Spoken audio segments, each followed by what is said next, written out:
Dando continuidade então ao estudo do Livro dos Espíritos, vou falar hoje sobre encarnação dos espíritos. Seria do item 132 a 148. O que nós buscamos para preparar essa aula foi o Livro dos Espíritos, de Allan Kardec, a Gênese, o Evangelho segundo o Espiritismo, também de Allan Kardec, Depois da Morte, de Leon Denis, Perispírito, de Almino Zimmermann, Missionários da Luz. Na verdade, o que mais me encanta no Espiritismo é esse raciocínio que ele nos traz para a nossa destinação. Então, o Espiritismo, para todos os gostos, né? Quem quiser se aprofundar na religião, ele atende. Para quem quiser se aprofundar na ciência, ele atende a parte filosófica. Mas a mim, o que mais me apaixona é essa questão de eu ter obtido todas as respostas para a minha existência. E é mais nesse aspecto que eu quero me aprofundar aqui, nesse estudo do Livro dos Espíritos. É lógico que se forem buscar lá qualquer outra vertente, a gente vai encontrar aí que a bibliografia é intensa, né? Como já foi dito anteriormente, a gente não vai ficar aqui também fazendo um estudo das perguntas e das respostas, né? Então a gente vai trazer um contexto de um raciocínio encadeado para que depois possamos nos aprofundar, e eu acho que isso cabe a cada um de nós. Eu acho que isso já ficou bem compreendido como objetivo do nosso curso, né? Então, quando eu estava preparando essa aula, eu não sei porquê, mas me veio uma ideia, como se a gente tivesse diante de nós aqueles mapas que tem aqueles grandes shoppings, né? Aqueles mapas onde está escrito, você está aqui, né? Você se encontra aqui. E dali existem todas as possibilidades de acordo com a sua busca. E essa imagem ficou para mim. Eu achei interessante porque eu gostaria de discorrer essa nossa conversa. E o que é mais interessante, cada um de nós tem um você está aqui. É muito interessante, né? Não existem duas pessoas aqui que estejam no mesmo lugar. Porque o você está aqui, ele pressupõe que você já traz uma bagagem. E essa bagagem é inerente a cada um. Então, desenvolvendo esse raciocínio, nós vamos recordar agora o que foi visto até então. Então, as aulas que nós vimos anteriormente, nós temos falado muito de Deus e de sua criação. Não foi isso que vimos? Né? Falando muito sobre toda a criação divina, entrando em alguns conceitos da física, da química, da biologia, da ciência, enfim. Todos esses conceitos a gente tem visto até aqui. E nós aprendemos também que a humanidade é a classe mais complexa da criação divina. Então, vamos agora colocar um zoom na humanidade, que é a classe mais complexa da criação divina. E qual foi a premissa divina para a criação da humanidade? Isso todos nós já sabemos, que somos espíritas, é o que mais a gente ouve. Que todos nós fomos criados simples e ignorantes, de conhecimento, e que nós temos uma destinação que é a angelitude. Então vamos de novo pensar naquele você está aqui. Então nós somos viajores, né? Nós estamos caminhando.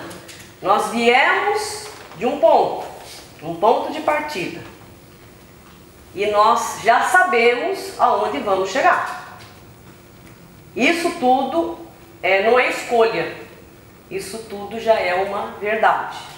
Da onde saímos e aonde iremos chegar. Só que Deus, ele nos deu o livre-arbítrio, porque senão nós seríamos apenas marionetes, né?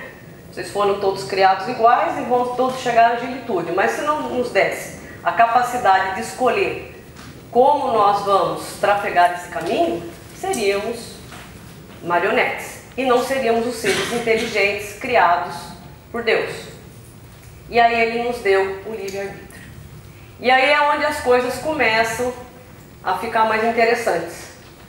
Porque aí a nossa destinação, ela já começa a se diferenciar de todas as demais. É que é a única classe que tem esse poder do livre-arbítrio e da inteligência, né? E nesse momento, quando a gente coloca essa criação divina, nós já podemos pontuar aqui algumas características do Criador. Primeiro, a justiça, né? É claro, Ele criou todos iguais. Todos foram criados da mesma maneira. Então aí já prevalece a justiça. A bondade divina. Imagine se preocupar com uma criação tão complexa como a humanidade e destinar para ela a angelitude, a plenitude. Quer dizer, aí já se manifesta também a vontade de Deus. E a outra manifestação da vontade de Deus aqui seria a marcha progressista.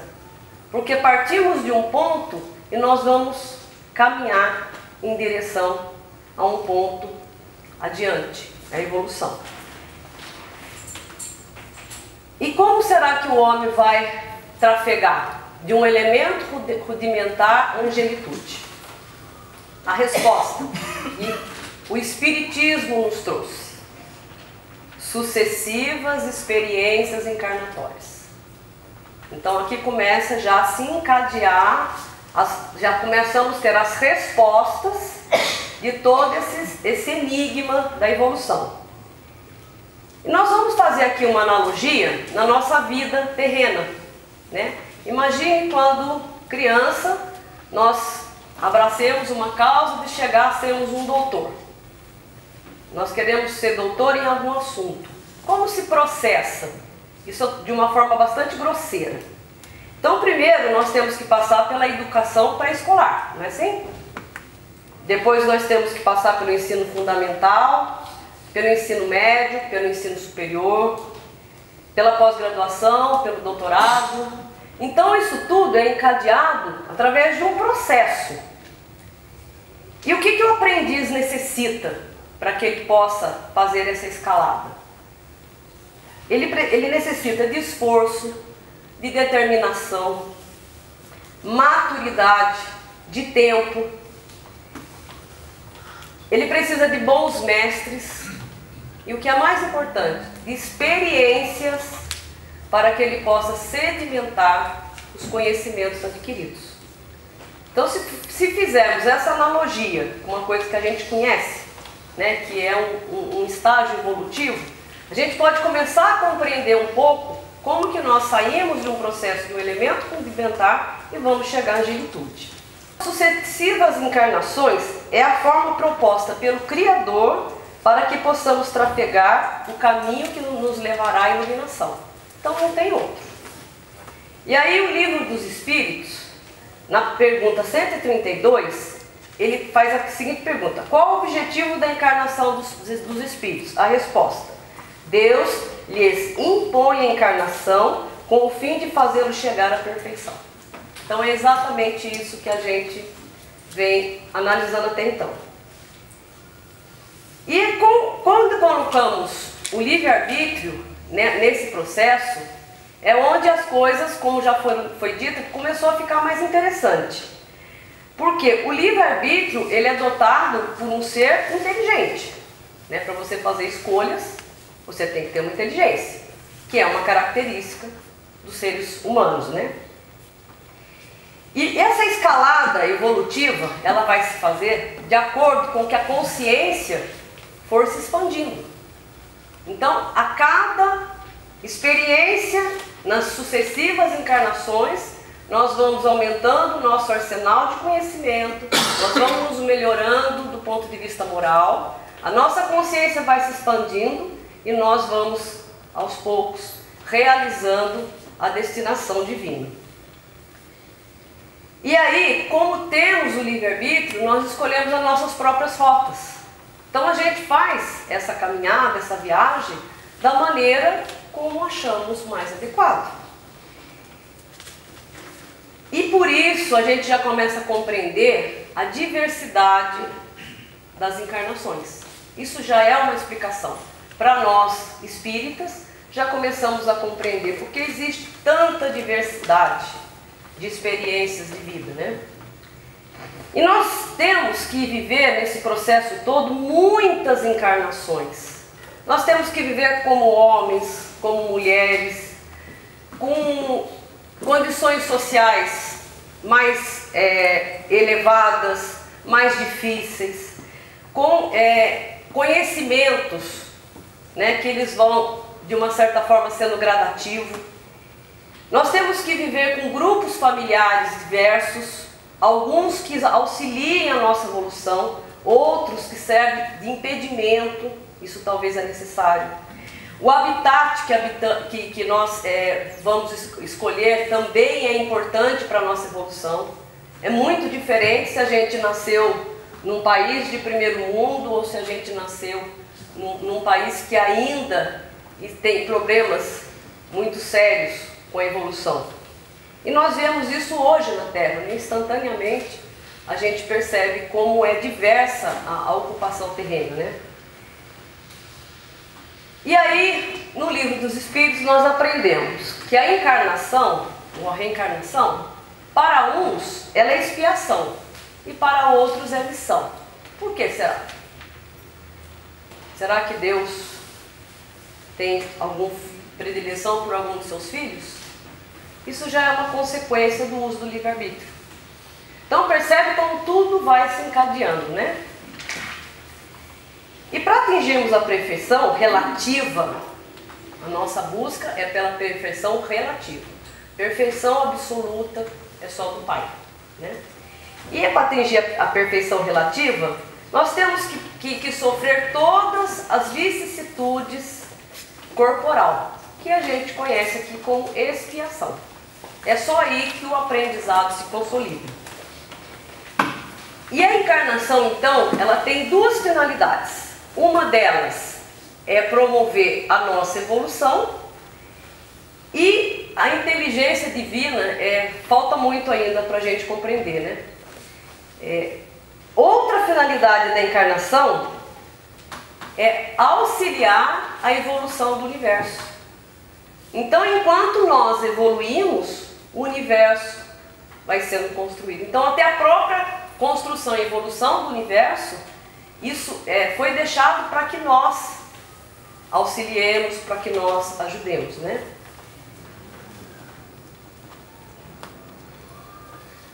Então, a ação dos seres corpóreos é necessária à marcha do universo. Esse fato atende à lei divina, onde tudo na natureza se encadeia e é solidário.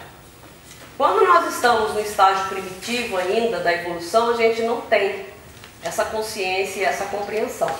Mas à medida que a gente vai adquirindo mais consciência, a gente já começa a compreender. Então, hoje, a gente já entende. Se existe países em guerra, se existem irmãos nossos passando por tudo aquilo que está passando, nós temos também responsabilidade. Através daquilo que a gente faz, aquilo que a gente fala, a falta de amor que a gente ainda, infelizmente, a falta de amor que a gente ainda promove, né? Porque falta paciência, falta tudo, né? E a sociedade nossa está aí dentro dos nossos lares, nos nossos trabalhos, nas nossas relações. Então, às vezes a gente se escandaliza muito quando a gente vê aquelas atitudes dos nossos irmãos do Estado Islâmico. Eu sempre repito isso, né? E a gente não se conforma. Mas nós também ajudamos em nossas atitudes para que isso seja promovido. Então, todos os espíritos são conduzidos pelo livre-arbítrio. E alguns escolhem trilhar o caminho do bem, assim sendo, veem suas aflições e seus sofrimentos serem reduzidos. Então, sofrimento e aflição, ele é resultante da imperfeição do espírito. Quanto mais depressa se aprende, mais cedo pode colaborar com a evolução do universo. Então, o trabalho nos espera. Quanto mais cedo a gente compreende isso, mais cedo a gente pode colaborar. E o universo está aí, esperando por nós, pela nossa obra, né? Então, quando a gente se encontra já num estágio de missão, a gente já não sente mais aflição. Porque vamos perceber o que é aflição. Vamos perceber hoje, eu estou aqui de novo, aquela setinha. Eu estou aqui, né? Vamos perceber quais são as nossas maiores aflições como ser humano. É o inconformismo, é a revolta, é a não aceitação do outro, é a falta de vontade de mudar, é a indisposição de perdoar. Tudo isso que eu estou dizendo aqui, uma pessoa que já superou, quem nós temos de modelo para responder tudo isso? Jesus. Esse é um modelo, né, tangível para nós, né? Jesus, ele é um exemplo. Então, tudo que a gente tem ainda de imperfeição, nós encontramos resposta nos ensinamentos de Jesus. É como se Jesus dissesse, gente, esse é o caminho. É por aqui que tem que ser seguido para que possa superar as nossas deficiências, e cada vez que superamos nossas deficiências, nós estamos auxiliando a construção do grande universo. Essa característica, agora vamos falar um pouquinho da história. A gente está falando hoje da reencarnação. Como que isso era compreendido no tempo de Jesus? Então, aqui existe uma certa confusão entre a ressurreição, que a gente vai dizer exatamente, e a reencarnação. Então, a reencarnação, o aspecto filosófico dela é esse que foi dito aqui, com duas grandes tarefas, que é a nossa evolução e a nossa contribuição para a evolução do universo. A reencarnação, na verdade, ela já fazia parte do dogma dos judaicos, só que ela tinha o nome de ressurreição. Esse é um nome que era compreendido. E, com certeza, de uma forma muito conflituosa, de muito difícil compreensão. As ideias, elas não eram claramente definidas, porque não se tinha o conhecimento naquela época que se tem hoje do Espiritismo. Eles tinham noções vagas sobre a alma e as relações da alma com o corpo. Então tudo era muito confuso, né? Eles acreditavam que um homem podia morrer e voltar e viver no mesmo corpo, que a ciência materialmente define que é impossível, né? Mas eles chegavam a acreditar isso.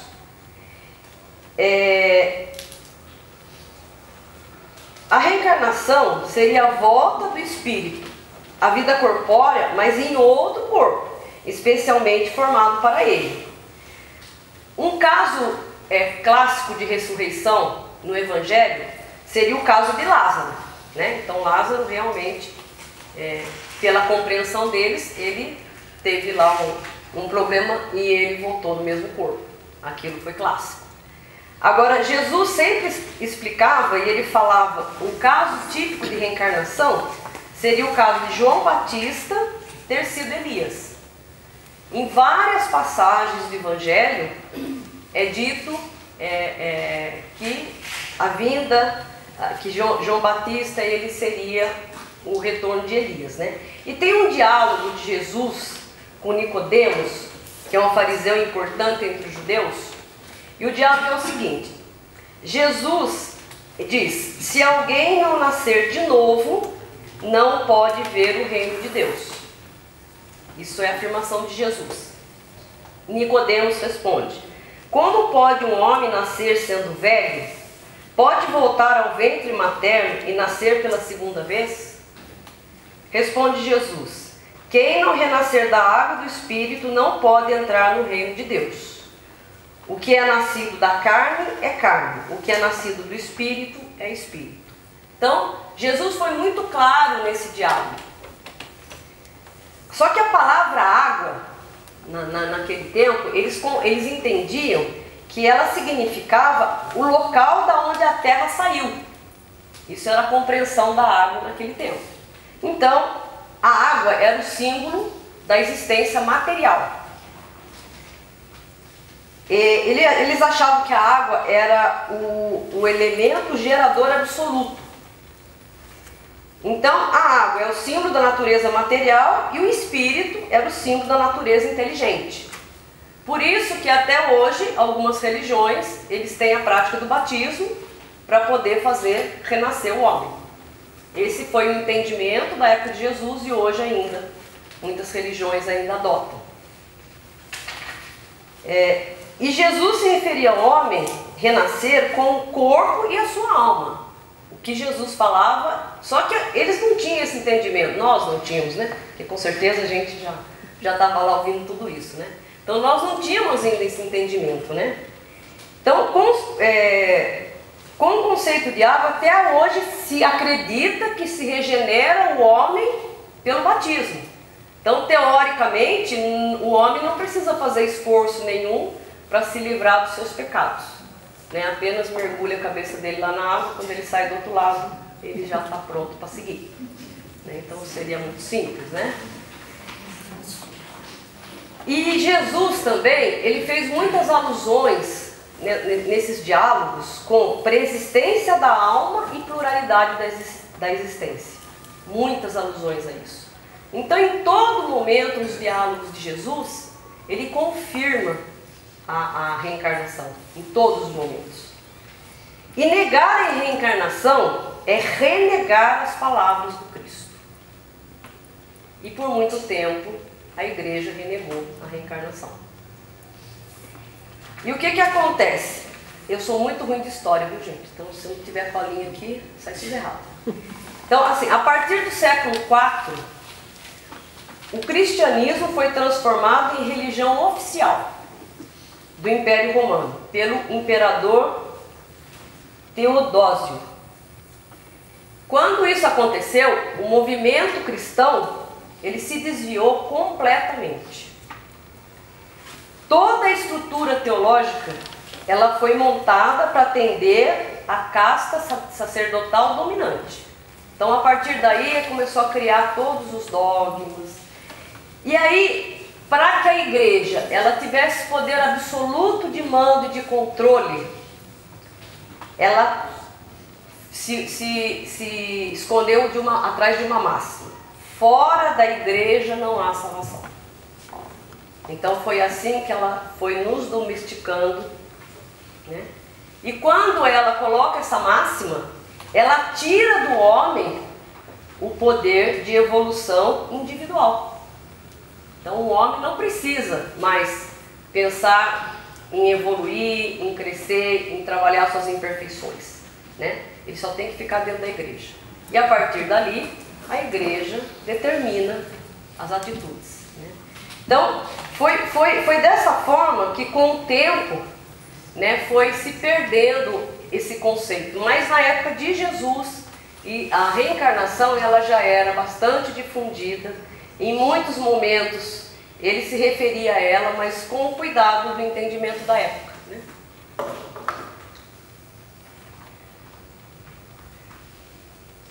Então, sem o princípio da preexistência da alma e da pluralidade da existência, a maioria das máximas do Evangelho seria ininteligíveis. Então, não teria muito sentido o Evangelho se a gente não se firmasse nesses conhecimentos. Tá tranquilo até aqui, gente? Vocês estão com sono? Não? Quer levantar, dar 3 pulinhos, sentar de novo? Não? Vamos continuar? Porque se está pesado, agora vai ficar um pouco mais. Bom, vamos falar um pouquinho de alma, né? Conceito. Então, óbvio, né, que naquele tempo de Jesus não dava para entrar em detalhes, né, muito de matéria, de física, de química. Então, até o conceito de alma, tem aqui no Livro dos Espíritos bastante discussão sobre como que uns interpretam a alma, como que entende a alma. É uma série de discussões filosóficas que eu acho que é muito mais para conhecimento, né? Mas vamos seguir no raciocínio da doutrina espírita para a gente compreender. O conceito de alma. Para a gente compreender a reencarnação, a gente tem que compreender como nós somos constituídos. E aí fica um pouco difícil, porque como a gente está hoje na Terra, a gente é muito suscetível a tudo que é material, né? Então, eu particularmente eu tenho bastante dificuldade de compreender algumas definições. Então eu quero compartilhar com vocês aqui. Então, alma é um espírito encarnado. Deu para entender? Então a alma é um espírito encarnado. Então vamos raciocinando. Antes de se unir ao corpo, a alma era o próprio espírito. Deu para entender? Então, a alma é o espírito encarnado. Antes de se unir ao corpo, a alma era o próprio espírito. Então, essa definição está tranquila, né? Entre a alma e o corpo existe um laço que os liga. Porque o corpo, ele é essencialmente material, certo? A alma é essencialmente espiritual, né? Como que a divina providência iria fazer essa ligação? Então, existe um laço que os une, que é chamado princípio intermediário ou perispírito. Gente, deixa eu abrir um parênteses aqui. Eu não tenho capacidade, não tenho competência de discutir esses assuntos de forma científica e com profundidade, tá? Eu vou trazer aqui apenas o que a gente possa compreender, para que a gente volte na filosofia, que esse é o objetivo. Eu acredito que tem até mais aulas que vão falar isso, acho que você que vai dar, né, Carlos? E aí já tem gente mais competente para falar. Então, então nós vamos explicar aqui só o que nos fica lógico para dar sequência no nosso estudo, né? Então, a definição de perispírito. Perispírito é o envoltório sutil e perene da alma que possibilita sua interação com os meios espiritual e físico. Então, o perispírito é o que faz a ligação da alma com o corpo, né? Existem outras denominações para o perispírito. É bom a gente comentar, porque aí nos livros, quando a gente lê, a gente já tem mais facilidade, né? Inclusive, o André Luiz mesmo, ele já nos trouxe outras conotações. Então, tem psicossoma ou corpo espiritual. Isso também a gente entende como perispírito. Vamos falar um pouquinho como que o perispírito faz essa correlação entre espírito e o corpo, né?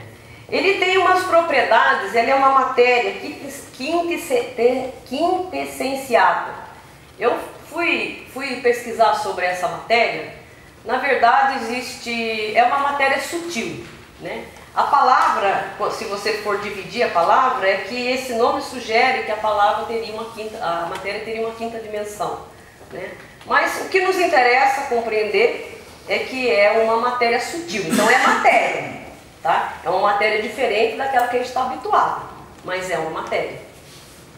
E ela tem propriedades de matéria, né? Como a que a gente já conhece. Então ela tem plasticidade, densidade, ponderabilidade, luminosidade, penetrabilidade, visibilidade, tangibilidade, expansibilidade, sensibilidade magnética, unicidade, odor e temperatura, entre outras coisas. Existe um livro chamado Perispírito, de Almino Zimmermann, e lá o livro fala só sobre perispírito. Então, se alguém tiver assim uma vontade ávida de compreender, eu recomendo esse livro. Quais são as principais funções do perispírito? Ele servir de veículo, talvez a principal nesse primeiro momento, de união entre o corpo físico e o espírito. Então, essa é a principal função do perispírito. Segundo, arquivar, isso é muito importante a gente compreender aqui, tá? Arquivar nas suas camadas sutis e permanentes, os conhecimentos adquiridos através de nossa evolução individual. Então aqui já começa a fazer uma lógica com a proposta do Criador. Então nada se perde. Tudo que a gente passa, tudo que a gente vive, ela vai ficar no perispírito gravado e vai ser acessado no momento conveniente para a nossa destinação. Tá claro isso? Terceiro, outra função. Irradia-se em volta do corpo físico, constituindo um dos componentes da aura humana. É outra função do perispírito. A quarta, ela serve de molde para a formação do corpo físico. Isso também é um estudo bem complexo, né? Quando está sendo proposta a nossa encarnação num determinado plano, existe todo um estudo no plano espiritual de tudo que acontece nesse estudo é que o nosso corpo físico ele é extremamente útil para as experiências que precisamos, né? E pasmem, né? Tanto faz você nascer no corpo de uma Gisele Bündchen, você pode ter muitos desafios na vida, muitos problemas e se perder na sua encarnação, como você pode vir no corpo de uma pessoa extremamente limitada, passando por todas as dificuldades. Então, o corpo físico ele é simplesmente determinado para as nossas necessidades. E aonde que está o molde? No perispírito. Por que no perispírito? Porque ele que contém a nossa história, né? A sequência ela vai vir. Então, se a gente precisa passar por uma experiência, é lá. Se no passado nós não usamos bem a nossa encarnação, se no passado nós cometemos o suicídio, debilitamos um órgão do nosso corpo físico, é lá que vai ficar marcado. E isso precisa ser consertado para que a gente possa evoluir. Permitir a ocorrência dos fenômenos mediúnicos. Então, os fenômenos mediúnicos são através do perispírito.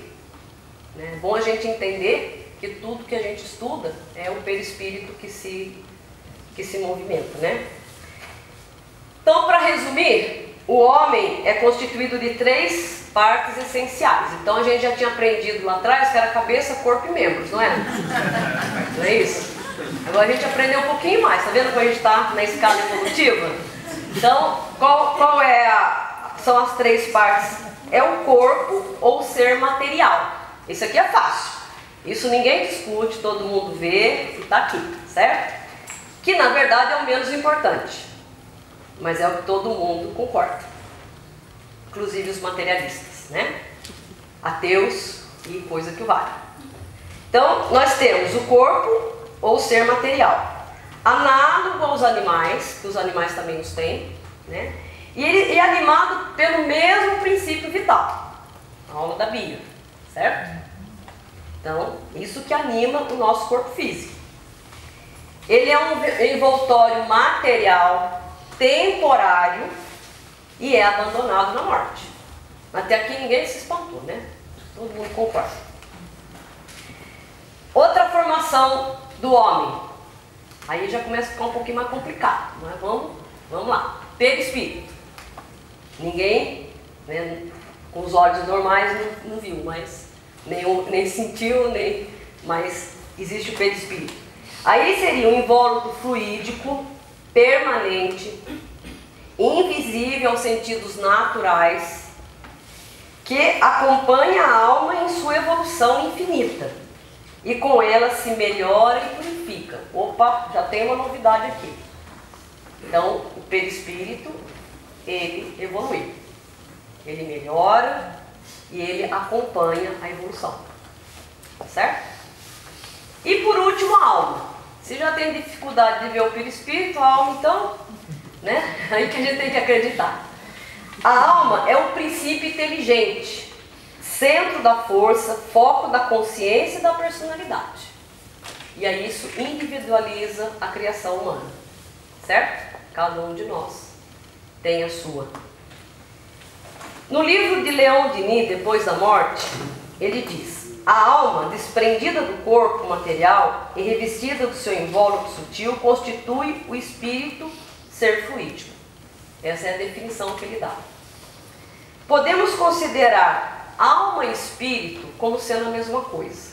Gente, vamos facilitar a vida, porque existem milhões e milhões de páginas discutindo, que aí vem, porque quando vem a instrução dos espíritos, a gente tem que entender que os espíritos também estão em evolução, né? Não são todos os espíritos que vão nos trazer conceitos que a gente abraça. Então tem uma discussão enorme de alma, de espírito, que eu particularmente acho que não agrega para o assunto de hoje. A gente poderia ter que ficar falando muito sobre isso. Então nesse momento, alma e espírito, até o próprio livro dos espíritos, ele sugere que a gente considere da mesma maneira. E aquela discussão que tem, vocês podem ler lá, mas eu acho que não é o caso agora, né? E aí, o espírito, a gente já falou que é a alma mais perispírito separado do corpo, certo? Isso é o espírito, a definição do espírito. Alma mais perispírito separado do corpo, entendeu? Quando, nas aparições, né, quando existem esses fenômenos de aparição, o perispírito e não a alma, que é o que a gente vê. Assim como a gente vê o homem, a gente não vê o pensamento, a gente vê o corpo físico, certo? Então é a mesma analogia. E outra coisa que é importante a gente entender, que a alma, ela não está encerrada no corpo físico como se tivesse um pássaro numa gaiola. Não é assim que funciona, né? A alma, ela irradia exteriormente, como se fosse uma luz num globo de vidro. É assim que a alma se processa. Aí as coisas já começam a ficar mais interessantes, né? Porque se cada um de nós tem uma, né? Vocês lembram na aula do Nivaldo, que ele falou como se cada um de nós fosse um pontinho luminoso, né? E essa irradiação, então, é onde a gente pode perceber como podemos contribuir para a evolução, né? Outra coisa também, a alma, ela não tem uma sede no corpo físico, né? Muitos dizem que a alma dos gênios está encerrada no cérebro, na cabeça. Outros dizem que a alma dos amantes da humanidade está encerrada no coração, né? Isso é só mais uma maneira poética, mas ela não está encerrada em nenhuma parte do corpo físico, né? E como que, vamos agora compreender como que o perispírito, a importância do perispírito no processo reencarnatório. Então ele é fundamental no processo reencarnatório. E a partir daí a gente tem muitas discussões que a ciência promove, né, e onde a doutrina espírita está se atualizando a cada dia. Então, após o choque biológico, quando provocado pela membrana do óvulo, pelo espermatozoide, isso é a fecundação, certo? O elemento masculino, ele se une, o núcleo, com o elemento feminino, né? Os núcleos se unem, isso é a concepção, certo? Desculpe os doutores aí do ambiente, né? Mas em suma é isso aí. É no momento da concepção que acontece o início da encarnação. É naquele momento que os laços do perispírito, eles começam a se unir com o germe. Quando se une o núcleo do óvulo com o espermatozoide, tem o germe. É zigoto. É isso, doutor Renato? Falando errado? Então, esse germe, ele é nesse momento que o perispírito se enraiza naquele germe. Então, no momento da concepção é que acontece a encarnação. E como que faz esse enraizamento? Ele se faz molécula a molécula. Vocês imaginem só o trabalho para se processar tudo isso, né?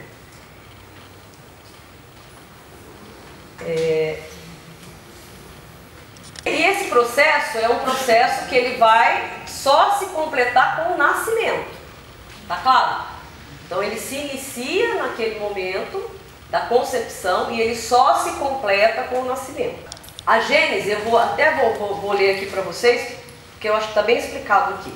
Então na Gênese está explicado assim: quando o espírito tem de encarnar, um laço fluídico, que seria a expansão do seu perispírito, o liga ao germe, que o atrai por uma força irresistível. Essa força irresistível, gente, obviamente, toda a natureza, a mão de Deus agindo sobre as necessidades da encarnação, né?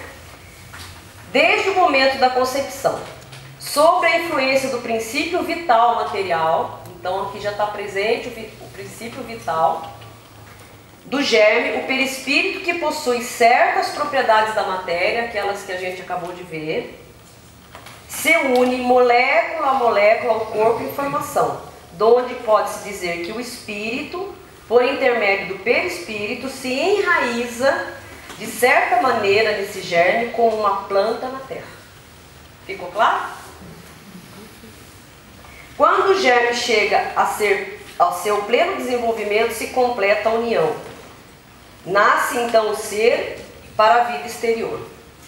O importante é a gente entender que não há dois casos idênticos de reencarnação. Cada reencarnação tem a sua forma própria de se processar. No período inicial da encarnação, a infância é um período decisivo na formação da personalidade e do caráter. Isso é importante a gente frisar também. A fase da infância ela é mais acessível aos ensinamentos, ao aprendizado. Na questão 380 do Livro dos Espíritos, ele esclarece que a fase de perturbação que acompanha a encarnação do espírito não cessa de súbito, por ocasião do nascimento, mas gradualmente se dissipa com o desenvolvimento do órgão. Quando acontece o momento da encarnação, a gente passa por um torpor. A partir dali, o espírito é tomado de uma total falta de consciência de todas as suas vidas passadas. E é dito aqui também, André Luiz, ele esclarece, e a vida continua, que até os 7 anos de idade o espírito passa por uma fase de semi-inconsciência no ambiente fluídico dos pais.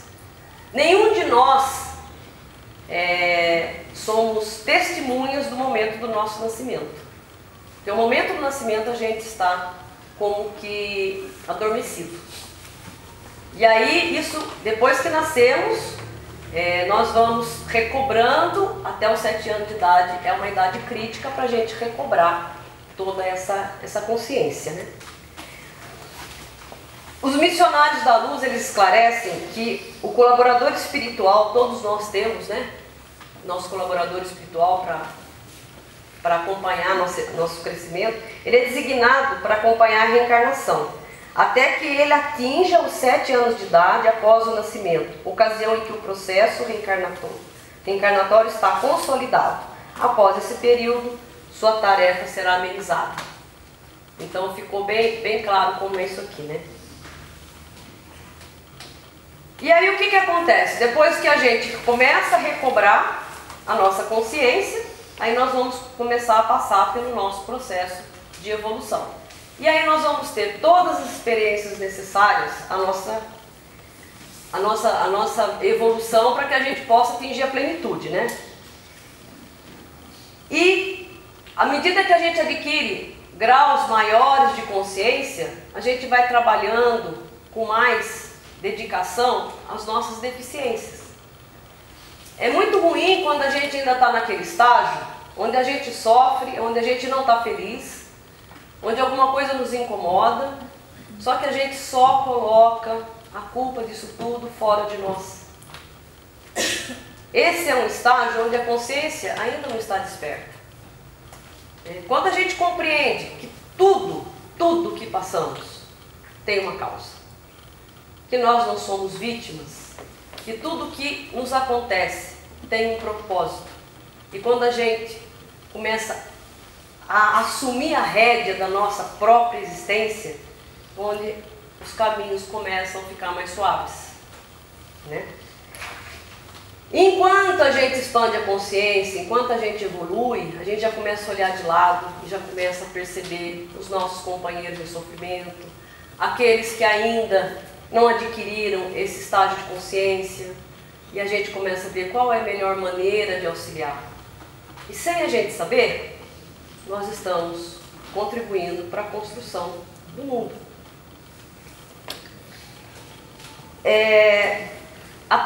Quando eu falei daquela perturbação, para a gente entender um pouquinho melhor, né, aquela perturbação que nos toma, à medida que, no início da concepção e esse procedimento até o nascimento, à medida que o laço se estreita, à medida que se forma o enraizamento do perispírito no germe, essa perturbação ela vai ficando cada vez maior, né, e até o momento do nascimento, que a pessoa que perde totalmente a consciência, conforme eu já disse, né?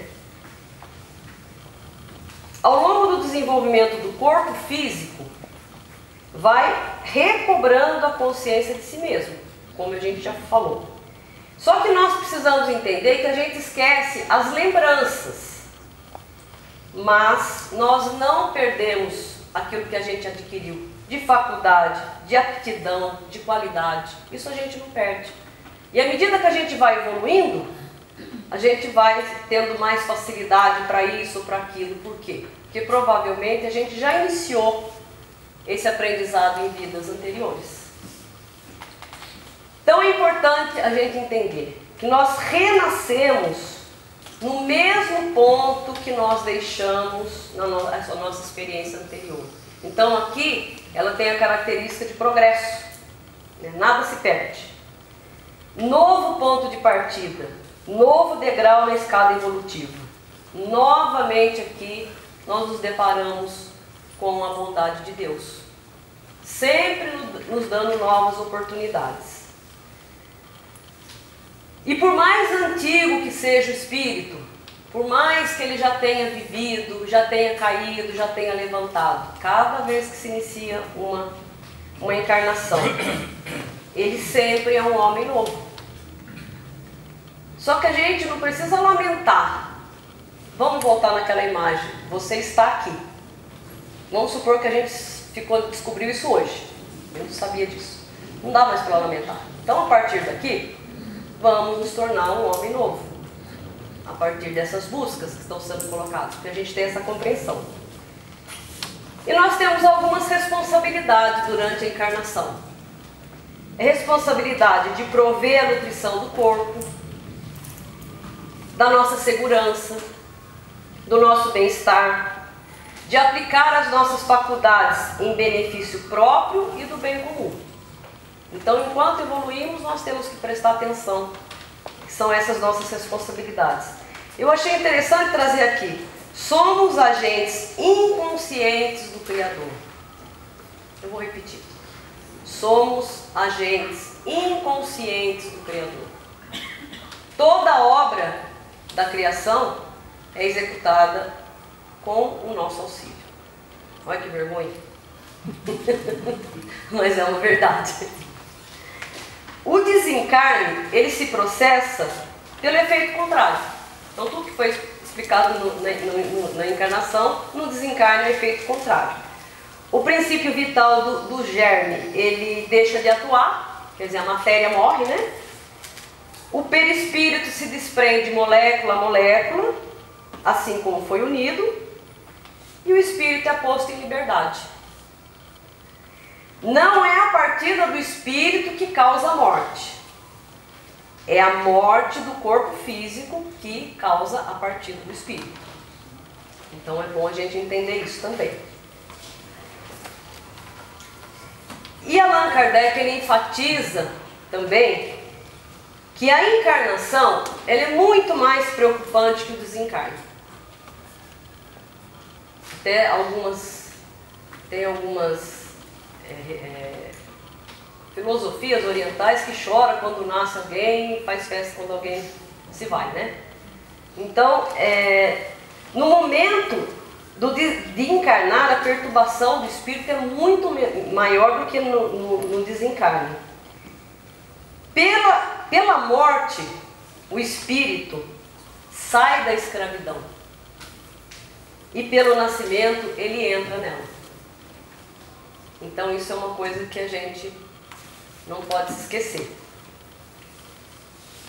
Agora, a encarnação é transitória, né? Quando o espírito deixa o corpo, ele não toma no momento seguinte um outro corpo para outro processo. Ele se processa de uma forma regulamentar. A história do tempo que passamos encarnados é infinitamente menor do que aqueles que vivemos na vida espiritual. Se a gente for somar todas, então é como se a gente vivesse 100 anos nessa vida agora, isso fosse uma faísca diante da eternidade. E o que acontece quando a gente volta para o mundo espiritual? Que lá realmente é a nossa verdadeira pátria. Isso que a gente tem hoje aqui é tudo ilusão. Tudo que a gente vê aqui é ilusão, não é a realidade. A realidade é o nosso mundo espiritual. Quando a gente volta de uma encarnação, no intervalo entre as encarnações, a gente examina o que se fez na Terra, revê o que aprendeu, reconhece as faltas e estabelece planos de uma nova existência. Aproveita as experiências que adquiriu na vida corporal para o seu progresso. E as encarnações, então, elas vão se sucedendo, cada vez mais com a evolução, o nosso perispírito também vai evoluindo, até que chega um momento que a gente não necessita mais da matéria, para poder passar pelas experiências. E aí, nesse momento, a gente vai ocupar outros patamares. É importante a gente entender que a Terra é uma das moradas menos adiantadas.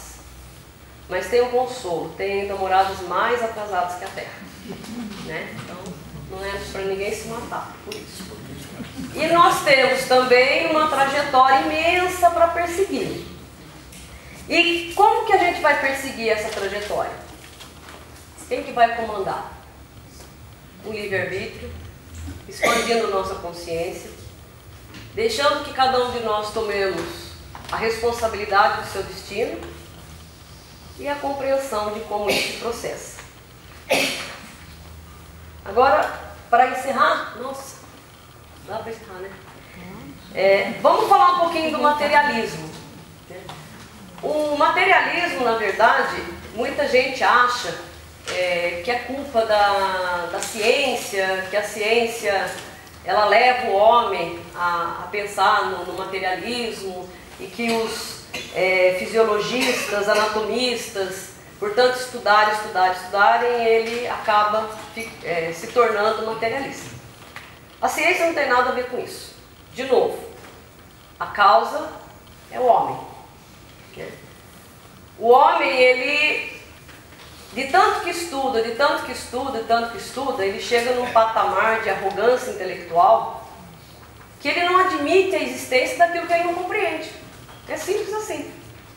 Se ele não vê o perispírito, se ele não vê a alma, então ela não existe. E o que existe? Existe a matéria. E aí ele fica defendendo teses, ele fica levando a vida dele tentando equacionar isso, e isso vai se processando. Só que aquele grande cientista ou aquele grande materialista, uma hora ele vai morrer. Certo? E quando se aproxima da morte, ele entra em profundo desespero. Porque ele vê diante dele um abismo. E ele não tem entendimento para isso. Então ele pergunta, mas espera ali, aonde foi meu conhecimento? Para onde vai? Tudo que eu conquistei, o que vai acontecer com ele? O que vai acontecer comigo? E as relações que eu desenvolvi, as pessoas que eu amei? O que vai acontecer? Isso vai ficar tudo encerrado? Daí ele se vê diante de uma realidade única, o corpo dele sendo devorado pelos vermes. É com isso que ele se depara no momento da morte, que é o que ele consegue compreender de tangível. Só que de novo, nós temos o nosso Pai, que não esquece de nenhum de nós. E todo ser humano, ele traz dentro de si, em forma latente, a crença de algo. Ele não sabe exatamente o que é. E nesse momento do desespero, vem a religião para auxiliar.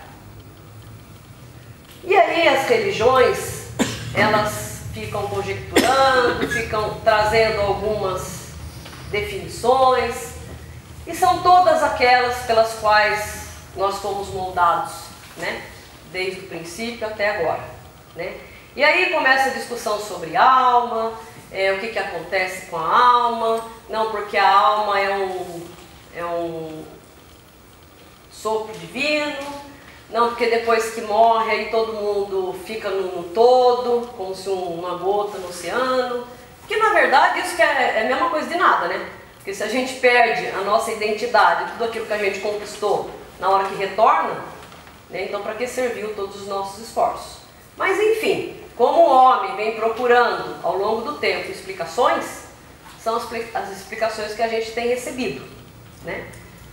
Aí tem outras questões também. Como é que fica então a questão moral do bem e do mal, né? Aí qual a explicação que a gente tinha até há pouco tempo? Que se a gente, quando eu falo a gente é na nossa escalada, né?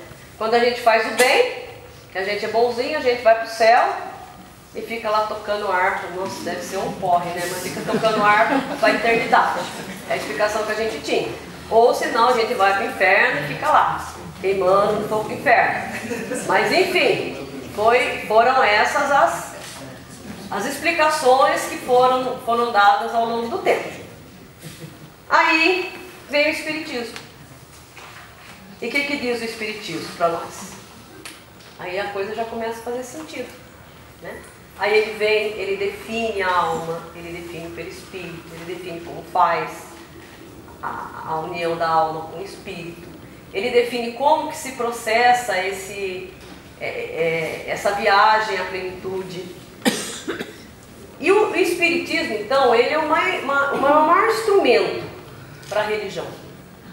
Nesse estágio evolutivo que nós estamos, ele tem por objetivo nós somos assistidos pelo Mestre, pelo Criador. E na verdade, ele vai nos conduzir ao caminho do bem. Esse é o propósito do Espiritismo. O Espiritismo não condena, ele não determina, ele simplesmente explica.